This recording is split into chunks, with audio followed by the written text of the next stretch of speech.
Dans les ténèbres des temps, une île cachée garde un secret terrifiant. Enchaîné depuis des siècles, un être au pouvoir surhumain attend son heure. Il n'est pas une légende, il est le Dajjal, l'épreuve ultime annoncée par tous les prophètes. Ce que ses yeux verront, beaucoup le prendront pour la vérité. Ce qu'il promet comme paradis sera l'enfer. L'humanité n'a jamais connu plus grande fitna. Le compte à rebours a commencé. Abonnez-vous à la chaîne Récits Islamiques Épiques et likez cette vidéo pour ne rien manquer de nos récits captivants. Chapitre 1. L'île interdite, la découverte qui terrifia les compagnons. Imaginez une mer déchaînée, des vagues noires comme la nuit qui frappe un navire perdu. Le vent hurle, les voiles se déchirent, 30 hommes, épuisés, affamés, dérivent depuis des jours. Parmi eux, Tamim al-Dari, un homme au passé chrétien, converti à l'islam, connu pour sa sincérité inébranlable. Soudain, à l'horizon, une terre apparaît, une île mystérieuse, enveloppée de brume. Il les accoste, le cœur battant. Le sable est froid sous leurs pieds. Ils avancent prudemment quand une créature étrange surgit, grande, couverte de poils épais, les cheveux hirsutes. Elle les fixe de ses yeux perçants. « Qui es-tu » demande-t-il, la main sur leur épée. « Je suis Jassassa » répond-elle d'une voix rauque. Celle qui observe et rapporte. « Allez au monastère, quelqu'un vous y attend. » Le groupe, intrigué et terrifié, entre dans un bâtiment ancien. Là, dans une salle sombre, il le voit. Un homme immense, à la peau rougeâtre, aux cheveux bouclés. Ses mains sont enchaînées derrière sa nuque, ses pieds liés par de lourds anneaux de fer. Un de ses yeux est mort, lisse comme une pierre polie. L'autre brille d'une lueur anormale, comme s'il voyait à travers les âmes. Il les interroge avec une voix grave qui fait trembler l'air. Comment va le lac de Tibériade? Les palmeraies de Palestine produisent-elles encore? Le prophète illettré des Arabes est-il apparu? Tamim et ses compagnons répondent. À chaque mot, le visage de l'homme change, satisfaction ou colère contenue. Puis il pose la question finale. Dites-moi, Mohamed est-il venu? Quand il confirme, l'homme sourit d'un sourire froid. Je suis le Dajjal. Un silence de mort tombe sur le groupe. Tamim al-Dari sent son sang se glacer. Cet être enchaîné, cet homme qui n'est pas tout à fait un homme, parle avec une assurance terrifiante. Il leur révèle des choses que aucun humain ne devrait savoir. Il leur parle du futur, des épreuves, de la sécheresse qui viendra, de l'abondance qu'il promettra, et surtout, de sa libération prochaine. Quand Tamim retourne à Médine et raconte tout au prophète Muhammad sallallahu alayhi wa sallam, le messager d'Allah ne nie rien. Il confirme. Il décrit même le Dajjal avec une précision glaçante. Borgne, l'œil droit comme un grain de raisin gonflé. Le mot kafir écrit sur son front, visible seulement pour les croyants. Ce jour-là, les visages des compagnons pâlirent, leurs mains tremblèrent. Ils venaient d'entendre la plus grande épreuve que l'humanité connaîtrait avant l'heure. Et toi, aujourd'hui, en écoutant cela, ressens-tu déjà le poids de cette réalité? Car ce n'était pas une histoire, c'était un avertissement, une mise en garde venant directement du prophète sallallahu alayhi wa sallam. Et ce n'est que le début. Abonnez-vous à la chaîne Récits Islamiques Épiques et likez cette vidéo pour ne rien manquer de nos récits captivants. Chapitre 2. Les signes mineurs, quand le monde prépare le terrain. Le prophète sallallahu alayhi wa sallam n'a pas seulement parlé du Dajjal, il a décrit avec une précision stupéfiante les signes qui le précéderaient. Il a dit « L'heure ne viendra pas avant que des bergers pieds nus ne rivalisent dans la construction d'immeubles immenses. » Regarde autour de toi aujourd'hui. Les tours de Dubaï, Riyad, Doha, des déserts où il n'y avait que du sable et des chameaux il y a à peine 50 ans. Ce signe s'est réalisé sous nos yeux. Il a dit aussi « La connaissance sera enlevée et l'ignorance se répandra. » Nous vivons à l'ère de l'information. Jamais l'humanité n'a eu autant de données à portée de main. Pourtant, la sagesse, la compréhension profonde et la conscience spirituelle disparaissent. Les cœurs sont vides, les âmes sont perdues dans un océan de bruit. Et puis, vint l'annonce la plus lourde. 3 années terribles avant l'apparition du Dajjal. La première année, Le ciel retiendra un tiers de sa pluie, la terre un tiers de ses récoltes. La deuxième année, 2 tiers. La troisième année, plus rien, ni pluie, ni récolte. La famine, la soif, la mort lente. C'est à ce moment précis que le Dajjal apparaîtra, promettant du pain, de l'eau, de la vie. Les ventres vides ne poseront pas de questions. Ils suivront celui qui leur tendra la main. Mais ce n'est pas tout. Les guerres au Moyen-Orient se multiplient. La Syrie, l'Irak, la Palestine, le Liban, une région qui ressemble à un baril de poudre. Le prophète sallallahu alayhi wa sallam a parlé de la Melhama al-Kubra, la grande bataille, près de Dabik et Hamak, en Syrie actuelle. Les tensions autour du mont du Temple, les appels à la reconstruction du Temple de Salomon, tout converge. Le système du Dajjal, ce que les savants appellent Ad-Dajjaliya, est déjà en marche. Il brise les familles, trouble l'identité, affaiblit la foi, remplace Allah par le désir et le matérialisme. Et pendant que le monde s'endort dans le confort illusoire, les chaînes de l'île se fissurent lentement. Reste avec moi, car ce que tu vas découvrir dans les prochains chapitres est encore plus troublant. Abonnez-vous à la chaîne Récits Islamiques Épiques et likez cette vidéo pour ne rien manquer de nos récits captivants.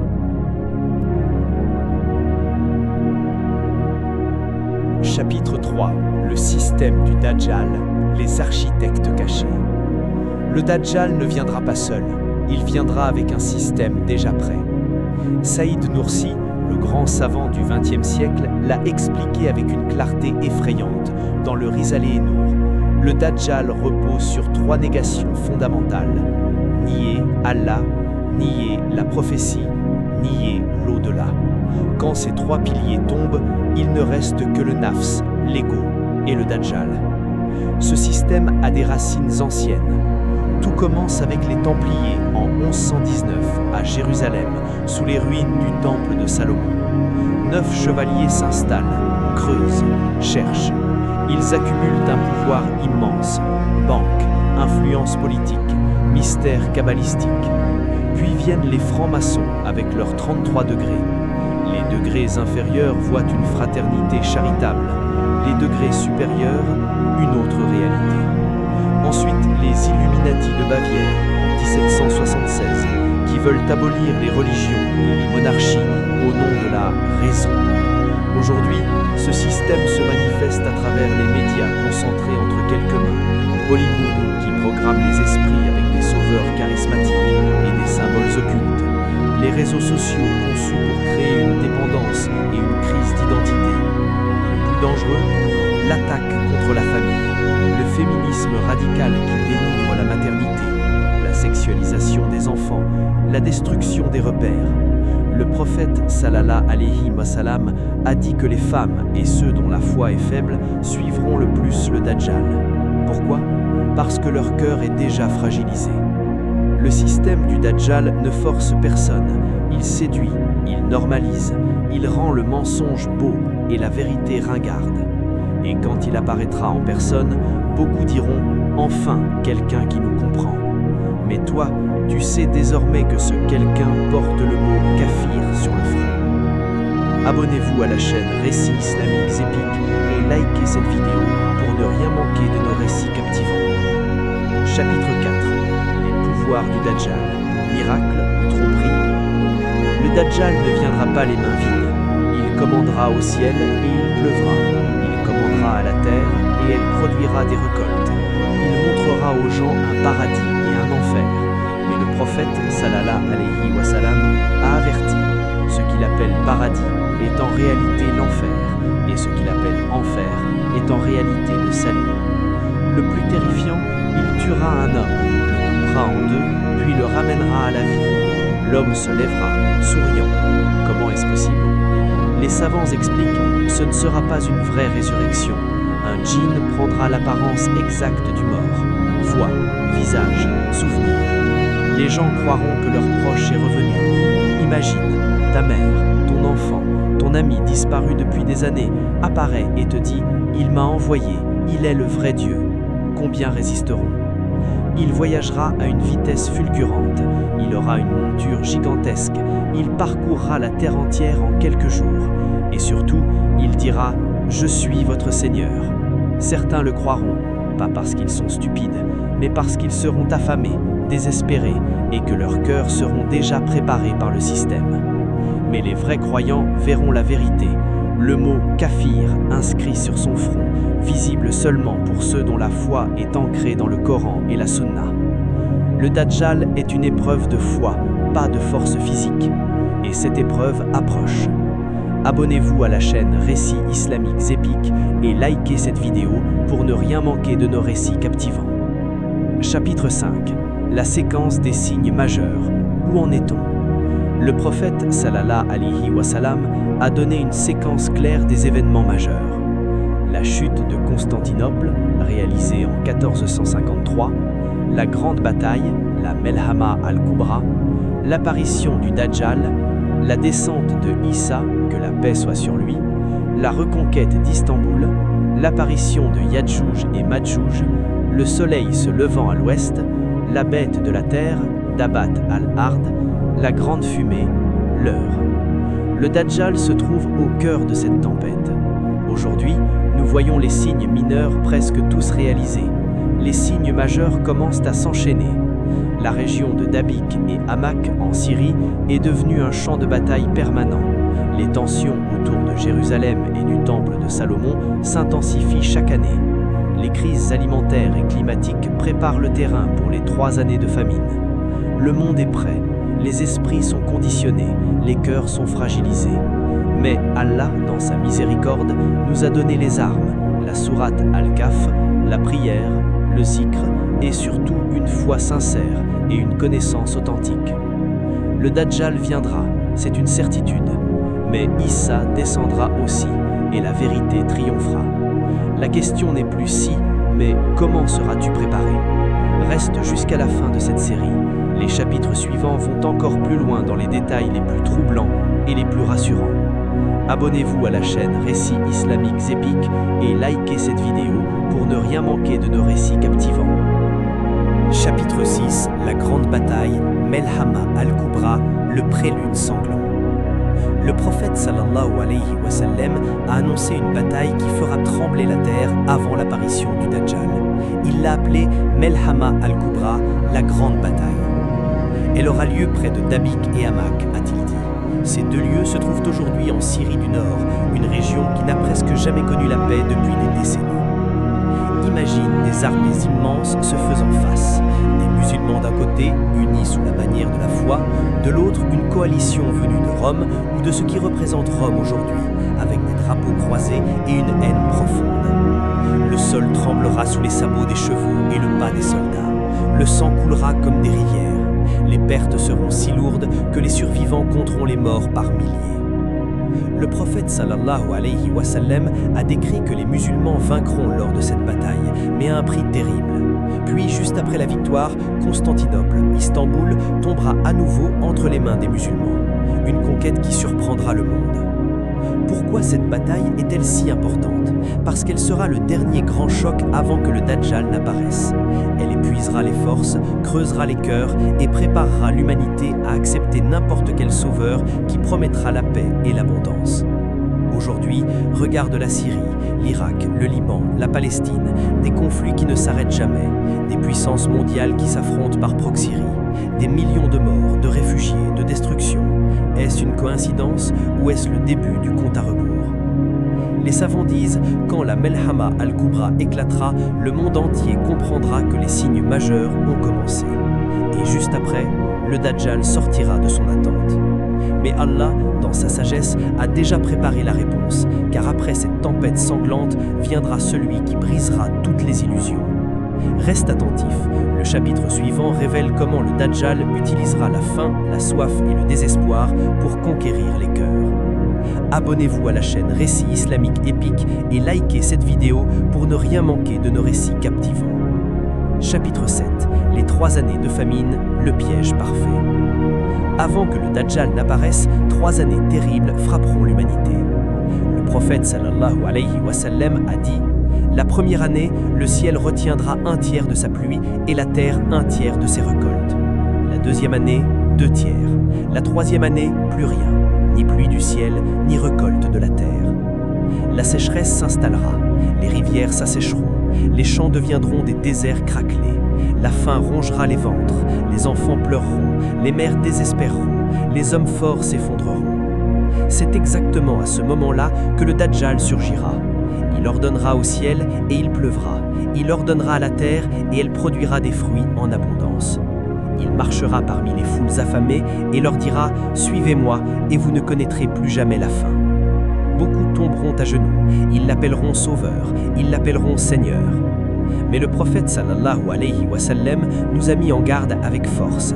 Ce qu'il montre comme paradis est réalité l'enfer, et ce qu'il montre comme enfer est réalité le salut.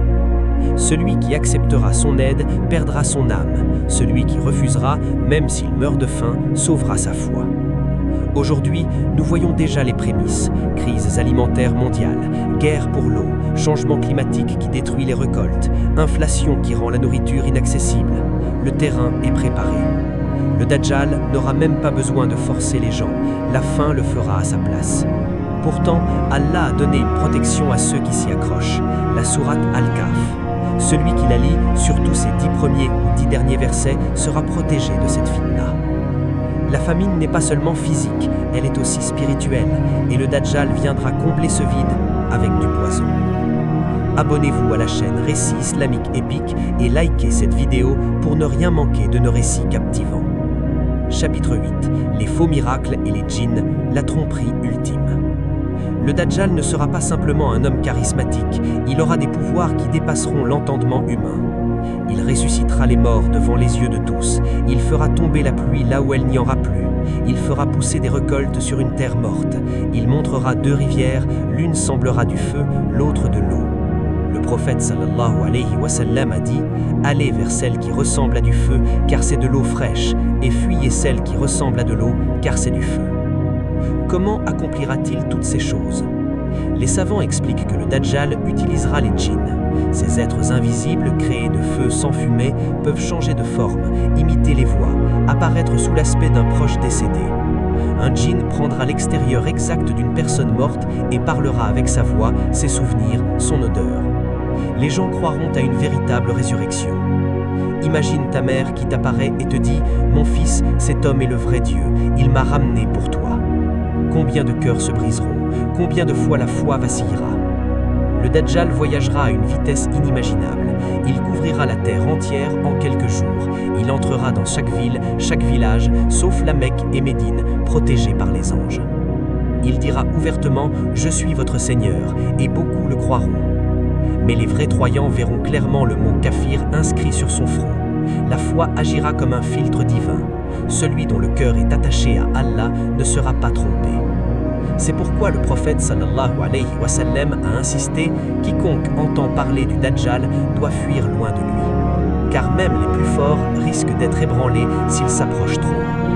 Le plus grand miracle du Dajjal sera en réalité sa plus grande tromperie, faire croire que le mensonge est la vérité. Abonnez-vous à la chaîne Récits Islamiques Épiques et likez cette vidéo pour ne rien manquer de nos récits captivants. Chapitre 10. La descente de Issa, que la paix soit sur lui, le sauveur envoyé par Allah. Au moment où le Dajjal semblera invincible, où le monde entier sera à ses pieds, un signe divin apparaîtra. À l'est de Damas, sur un minaret blanc, un homme descendra du ciel. Il portera 2 vêtements légèrement jaunâtres, ses mains reposeront sur les ailes de 2 anges. Quand il baissera la tête, des perles tomberont. C'est Issa ibn Maryam, le prophète Jésus, que la paix soit sur lui. Allah l'a maintenu en vie depuis plus de 2000 ans, élevé au ciel pour ce moment précis. Issa descendra, brisera la croix, tuera le porc et abolira la djizya. Il priera derrière le Mehdi, montrant ainsi qu'il est un serviteur d'Allah, non un dieu. Puis il partira à la poursuite du Dajjal. Dès que le Dajjal sentira son approche, il commencera à fondre comme du sel dans l'eau. Sa puissance s'évanouira, sa confiance se transformera en terreur. L'affrontement final aura lieu près de la porte de Loud, en Palestine actuelle. Issa rattrapera le Dajjal et le tuera d'un coup de lance. Le sang du Dajjal coulera et avec lui, la plus grande fitna de l'histoire prendra fin. Après cela, le monde connaîtra une période de justice et de paix. les guerres cesseront, la terre produira abondamment, les animaux et les humains vivront en harmonie. Issa restera sur terre pendant 40 ans, puis mourra et sera enterré à Médine, à côté du prophète Mohammed. Cette descente est la réponse d'Allah à la plus grande épreuve. Elle montre que la vérité finit toujours par triompher, même quand le mensonge semble avoir tout conquéri. Abonnez-vous à la chaîne Récits Islamiques Épiques et likez cette vidéo pour ne rien manquer de nos récits captivants. Chapitre 11. L'héritage et l'avertissement final. Prépare ton cœur. Le Dajjal n'est pas seulement une personne charismatique, il est le sommet d'un système qui prépare le terrain depuis des siècles. Son système est déjà parmi nous, dans les médias, dans la culture, dans les attaques contre la famille, dans la perte de sens spirituel. Pourtant, le prophète sallallahu alayhi wa sallam nous a laissé les armes de protection.